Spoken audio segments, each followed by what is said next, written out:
Elijah Wood re-entered the conversation or reignited the conversation of pedophilia within Hollywood, which is, of course, an underreported issue, not something that you hear a lot about. I can tell you that the #1 problem in Hollywood was and is and always will be pedophilia. Funny, actually, and this was recently spoken about a little on, because Dom and Bill have a podcast, The Friendship Onion. Dom and Billy were two of the hobbits in the film, Merry and Pippin, and they were talking with Sean Astin about how his first memory of getting to New Zealand for the first time, and he had seen these orc masks, and one of the orc masks, and I remember this vividly, was designed to look like Harvey Weinstein. No way. As a sort of...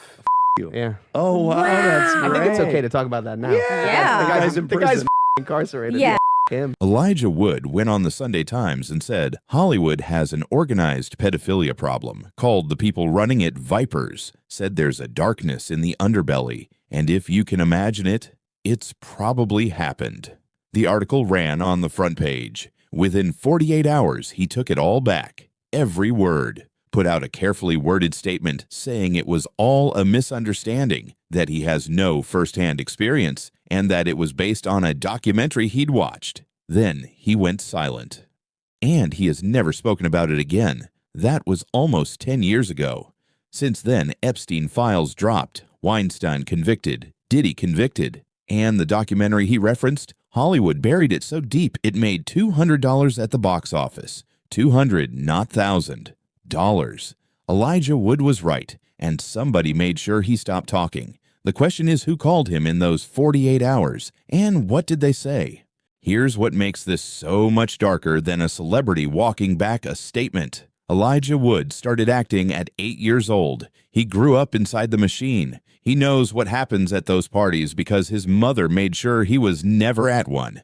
His exact description of his mom, she was far more concerned with raising me to be a good human than facilitating my career. She wouldn't let him go to the industry events where children were being targeted. That means she knew. Not from a documentary, not from the news. She knew because every parent in Hollywood knew. The parties existed. The predators existed. It was common knowledge among the adults in the room. Elijah's mother chose to protect him, which raises the obvious question, how many parents didn't? How many kids were sent into those rooms by parents who wanted the career more than they wanted their child to be safe? Elijah survived Hollywood because one woman said no. Corey Feldman wasn't that lucky. Corey Haim wasn't that lucky. And when you hear what happened to the documentary that tried to expose all of this, you'll understand exactly why Elijah went quiet.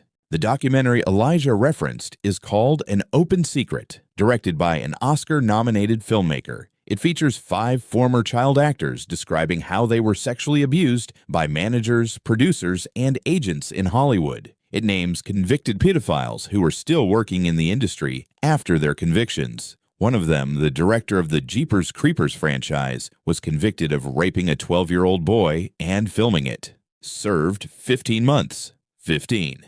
And then went right back to making Hollywood movies. An Open Secret tried to show the world that this was happening in plain sight. The industry's response, they buried it. No distribution deal, no press tour, no theater chains would touch it. Total box office $200. Elijah watched it and said it only scratches the surface. Now here's the part that should make your blood boil. The same year An Open Secret was being buried, Hollywood gave 2 Academy Awards to spotlight a movie about pedophilia in the Catholic Church. Standing ovations, speeches about courage. The whole industry celebrated a film about exposing abuse in someone else's house. The second a documentary tried to expose the same thing inside their house, it made $200 and disappeared. They gave Oscars for pointing at the church. They gave silence for pointing at themselves. And when Elijah Wood accidentally confirmed what the documentary showed, he was retracted within 48 hours. Look at the language of his retraction. He said the interview became about something else entirely. He said it prompted false and misleading headlines. He said he had consequences he did not intend or expect. And then 2 words that tell you everything lesson learned. That's not a man correcting a mistake. That's a man showing the world what happens when you speak. Lesson learned. Who taught him that lesson? Because someone made calls between Sunday morning and Monday night. Someone drafted a legally precise statement. Someone chose to send it exclusively to The Hollywood Reporter, not the Sunday Times that published the original piece. Not his own social media, but directly to Hollywood's own trade publication. That retraction wasn't for the public. It was for the industry. It was Elijah showing the people in power that the message was received. I spoke. You corrected me. I understand.